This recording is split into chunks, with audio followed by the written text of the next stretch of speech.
प्यारे विद्यार्थियों, कक्षा 10वीं गणित भाग 1 दूसरा पाठ आज हम लोग शुरू कर रहे हैं। पाठ का नाम है वर्ग समीकरण। इसे हम द्विघात समीकरण भी कहते हैं।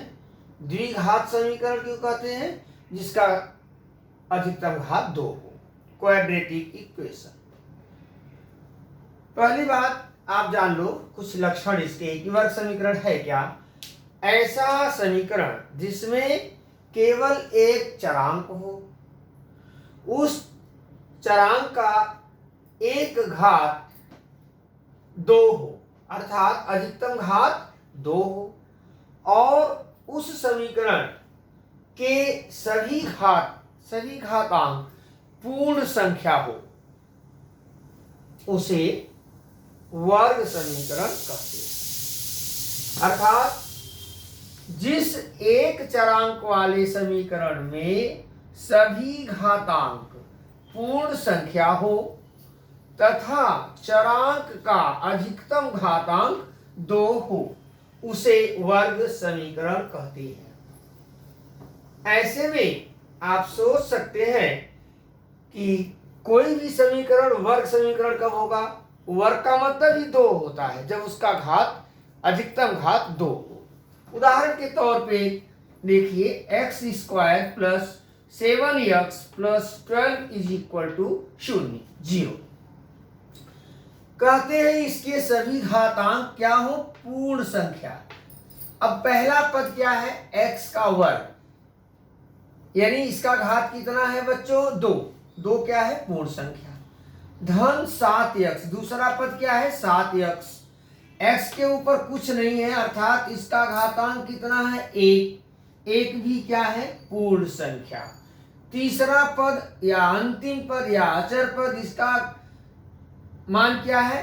12। इसका घातांक कितना है? 0। याद रखो बच्चों, पिछली कक्षाओं में आपने पढ़ा है अचर पद का घात 0 होता है, तो 12 का घात 0 है और वह भी क्या है? पूर्ण संख्या। तो आप देख सकते हैं कि समीकरण का सबसे बड़ा अधिकतम घात 2 है और सारे के सारे पदों के घात पूर्ण संख्या हैं।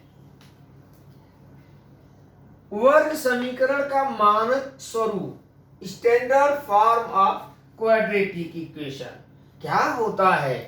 ax² plus bx plus c बराबर 0। आप तुलना कर लो, ax² plus bx plus c बराबर 0, जहां a b c वास्तविक संख्याएं हो तथा a 0 न हो। अब आप सोचोगे कि a 0 क्यों नहीं होगा? तो प्यारे बच्चों, मैं आपको बता दूं, अगर a 0 होगा तो ये आपका जो ax² का पद है वह 0 हो जाएगा। ऐसे में बचेगा bx प्लस c बराबर 0, और यह क्या है? एक चरांक वाला रेखीय समीकरण। यही कारण है कि a 0 नहीं होगा। हाँ, b 0 हो सकता है। अगर b 0 होगा तो मध्य पद 0 हो जाएगा, तब आपका समीकरण का स्वरूप ax² प्लस c बराबर 0 होगा, जिसका उदाहरण हमने यहाँ दिया है 4x² माइनस 25 इक्वल टू 0। यहाँ 2 ही पद है, बीच का गायब है। हाँ, c भी 0 हो सकता है। कैसे? अगर c 0 हो गया, इसका मतलब अंतिम पद 0 हो गया, तो 2 पद बचा। कौन सा? ax² धन bx बराबर 0। इस उदाहरण को देखो, x² प्लस 3x बराबर 0। इसमें a क्या है? 1 है, b क्या है? 3। तो उदाहरण हमने कुछ लिखा है वर्ग समीकरण का कि 4x² minus 25 is equal to 0, x² plus 3x is equal to 0, p plus 4p minus 3 is equal to 0, x plus 1/x is equal to 0 आदि। ये सब वर्ग समीकरण के क्या है? भिन्न भिन्न प्रकार के उदाहरण है। अब कहते हैं कि चरांकों के जिस मान के लिए वर्ग समीकरण के दोनों पक्ष समान होते हैं, उस मान को वर्ग समीकरण का हल या मूल कहते हैं। अच्छा, अब एक चीज हम थोड़ा सा ध्यान आपका दिलाएंगे कि कोई समीकरण पहली बात, वर्ग समीकरण कब होगा आपने देख लिया, यहां भी गुणा करेंगे तो पी स्क्वायर यानी 2 घात मिलेगा, यहाँ x का गुणा करेंगे तो x स्क्वायर हो जाएगा, यहाँ x स्क्वायर, यानी वर्ग समीकरण होने के लिए उस समीकरण का 1 घात कम से कम 2 होना चाहिए, 2 से अधिक 2 से कम नहीं, तो अधिकतम घात 2, घात ऋणात्मक नहीं होना चाहिए। ऐसा नहीं है कि 4x घात ऋण 2, नहीं, घात ऋणात्मक भी नहीं होना चाहिए, घात भिन्नात्मक भी नहीं होना चाहिए। अच्छा, कोई समीकरण वर्ग समीकरण है लेकिन देखने में नहीं लगता है, अर्थात उसको हम सामान्य रूप में लिखना चाहें ax स्क्वायर धन bx धन c बराबर 0, तो कैसे लिखेंगे? प्रश्न नंबर 2.1 का प्रश्न 3 का कुछ एग्जाम्पल हमने लिख दिया है। पहला है 2y = 10 - y स्क्वायर। अभी इसको जब पक्षांतर करोगे तो y माइनस इधर आके प्लस, देखो y square plus 2y minus 10 = 0। अगर हम तुलना करें इससे तो a का मान 1, b का मान 2, c का मान -10 ऋण 10, x - 1 का स्क्वायर = 2x + 3। अब इसको वर्ग समीकरण का सामान्य स्वरूप में लिखना है तो इसका वर्ग करेंगे x स्क्वायर - 2x + 1, पक्षांतर इधर करो -2x - 3 = 0, तो ये क्या बनेगा? देखो x square -2x - 2x -4x + 1 - 3 - 2 = 0। अब इसकी तुलना इससे करें तो a = क्या मिलेगा भाई? 1, b = देखो -4, c = -2। ठीक है, तीसरा एग्जाम्पल x स्क्वायर + 5x = कोष्टक के अंदर 3 - x, इसको फिर तोड़ेंगे, क्या मिलेगा? x स्क्वायर + 5x = ब्रैकेट तोड़ो -3 + x, पक्षांतर करके लिखोगे यहाँ तो देखो x स्क्वायर प्लस ये 5x है, ये x इधर आएगा तो 4x हो जाएगा और -3 बाईं तरफ आएगा तो +3 = 0, अर्थात x स्क्वायर + 4x + 3 = 0। अगर यहाँ आप मान रखना चाहे तो a बराबर 1, b बराबर 4 और c बराबर कितना होगा? 3। अंतिम उदाहरण x स्क्वायर -9 = 13। अब आप कहोगे यहाँ बीच में x वगैरह कुछ भी नहीं है, कोई बात नहीं, x स्क्वायर -9 - 13 = 0, यानी x स्क्वायर -22 = 0, यहाँ बीच का पद गायब है। अब आप ये कहो कि बीच का पद है ही नहीं, फिर कैसे सामान्य स्वरूप में लिखे? तो है ना, जो पद बीच का नहीं है ना वहां शून्य करके और उस चरांक को लिखो ना, देखो x स्क्वायर प्लस 0x, देखिए बच्चों बीच का पद गायब है x का, हमने क्या किया? प्लस निशान लगाया और उसका गुणांक 0 कर दिया, 0x मतलब कुछ नहीं, तो x स्क्वायर प्लस 0x -22 = 0 हो गया। अब आप सामान्य रूप तुलना करेंगे तो a का मान यहाँ क्या होगा? 1 और b का मान 0 और c का मान ऋण 22 -22। बच्चों अब हम लोग प्रश्न संग्रह 2.1 देखेंगे। प्रश्न 1 है कि कोई भी 2 वर्ग समीकरण लिखिए, आपको अपने मन से लिखना है, इसे मुक्त प्रश्न कहते हैं। अब कुछ भी जो मन में आए, x square + 2x + 1 = 0, 3x square + 7x + 1 = 0, आपकी मर्जी, 2 = 0, जो मन कहे, x स्क्वायर = 25, जो इच्छा हो, जो भी चरांक ले। प्रश्न 2 जो है उसमें आपको बताना है कि निम्नलिखित समीकरण वर्ग समीकरण है या नहीं, तो आपको हमने सारी पहचान बना दिया है, आप हल करके देखेंगे, यदि सामान्य स्वरूप आया तो आया, वर्ग समीकरण होगा नहीं तो नहीं होगा। प्रश्न 3 है कि निम्नलिखित वर्ग समीकरणों को सामान्य स्वरूप में लिखिए और a, b तथा c के मान ज्ञात कीजिए। तो हमने आपको 2.1 का तीसरा प्रश्न लिख करके बता दिया है। 6 खंड में 4 हमने किया, 2 आप करेंगे। अब प्रश्न 4 देखिए। प्रश्न 4 है क्या? कार्य वर्ग समीकरण के साथ दिए गए चर का मान, चरांक का मान उस समीकरण का मूल है या नहीं, आपको निश्चित करना है। तो प्रश्न 4 का पहला प्रश्न क्या है? X square plus 4x minus 5 is equal to 0।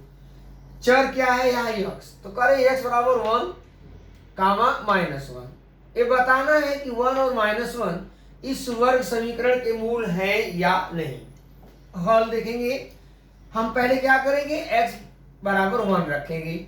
x बराबर 1 रखने पर बायां पक्ष बराबर एक्स स्क्वायर यानी 1 का square plus 4 into x, 4 into 1 -5।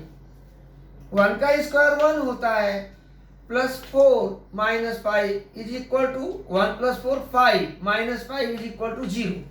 आप यहां देखिए प्रश्न में दाहिना पक्ष क्या है? 0 है, 0 है।